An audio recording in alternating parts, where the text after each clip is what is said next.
Hi friends, this is November month current affairs. ప్రపంచంలోనే మొట్టమొదటి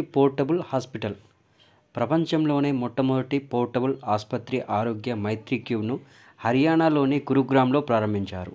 స్వదేశీ పరిజ్ఞానంతో ప్రాజెక్టు బిష్మ్లో భాగంగా దీనిని రూపొందించారు. కేవలం 8 నిమిషాల్లోనే ఆసుపత్రిని సిద్ధం చేసి దీని ద్వారా 200 మంది రోగులకు చికిత్స చేయవచ్చు. అత్యవసర ప్రాంతాలకు ఆరోగ్య మైత్రి క్యూబ్ను డ్రోన్ ద్వారా పంపిస్తారు. మిజోరాం సీఎంగా లాల్ దుహోమా. మిజోరాం నూతన సీఎంగా జోరం పీపుల్స్ మూవ్మెంట్ పార్టీ అధినేత లాల్ దుహోమా ప్రమాణం చేశారు. ఆ రాష్ట్ర గవర్నర్ కంభంపాటి హరిబాబు ఆయనతో ప్రమాణం చేయించారు. యునెస్కో జాబితాలో గర్బా డ్యాన్స్. గుజరాత్ రాష్ట్ర సంప్రదాయ నృత్యం గర్బాకు యునెస్కో గుర్తింపు లభించింది. మానవత్వ సాంస్కృతిక వారసత్వ ప్రాతినిధ్య జాబితాలో దీనిని చేర్చారు. బీహార్లో మిషన్ దక్ష్ లాంచ్. బీహార్ రాష్ట్రంలో మిషన్ దక్ష్ అనే కార్యక్రమాన్ని ప్రారంభించారు.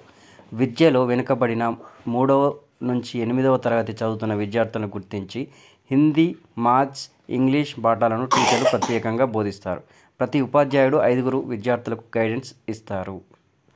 భారత్లో సేఫ్ సిటీగా కోల్కతా.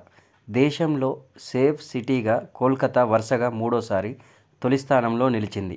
ఎన్సీఆర్బీ నివేదిక ప్రకారం 2022లో ప్రతి 1,00,000 మంది జనాభాకు కనిష్ట సంఖ్యలో గుర్తించదగిన నేరాలు నమోదైన నగరాల జాబితాను విడుదల చేసింది. 86.5 కేసులతో కోల్కతా మొదటి స్థానంలో నిలిచింది. 2వ స్థానంలో పూణే, 3వ స్థానంలో హైదరాబాద్ ఉన్నాయి.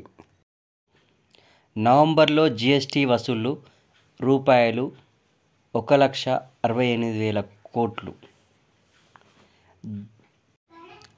నవంబర్లో జీఎస్టీ వసూళ్లు రూపాయలు 1.68 లక్షల కోట్లుగా నమోదయ్యాయి. గతేడాది ఈ నెలతో పోలిస్తే 15% అధికంగా వసూళ్లు అయ్యాయి.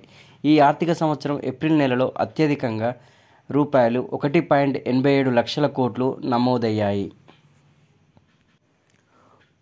ఫోర్బ్స్ జాబితాలో భారతీయ మహిళ. ఫోర్బ్స్ శక్తివంతమైన మహిళల జాబితాలో కేంద్ర మంత్రి నిర్మలా సీతారామన్ 32వ స్థానంలో నిలిచారు. హెచ్సీఎల్ చైర్మన్ రోష్ని నాడార్ 60వ ర్యాంక్, సెయిల్ సీఈఓ సోమా మోండల్ 70వ ర్యాంక్, బయోకాన్ వ్యవస్థాపకురాలు కిరణ్ మజుందార్ షా 76వ ర్యాంక్ ఈ లిస్టులో ఉన్నారు. అగ్రస్థానంలో ఐరోపా కమిషన్ చీఫ్ ఉర్సులా నిలిచారు. తర్వాతి స్థానాల్లో ఐరోపా central bank chief Christine, US ఉపాధ్యక్షురాలు కమలా హ్యారిస్ ఉన్నారు. Please subscribe my channel job info insights.